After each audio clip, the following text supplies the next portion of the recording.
Hello अस्सलाम वालेकुम जी मेरे किसान भाइयों।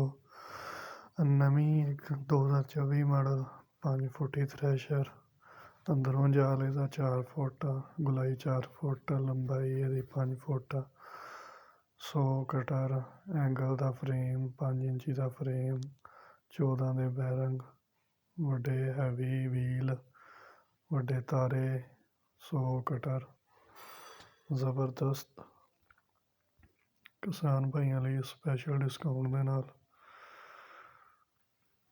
जिस मेरे भाई ने लैनी हो रबता करे डिस्क्रिप्शन च नंबर मिल जाएगा। चेक कर सकते हो झूला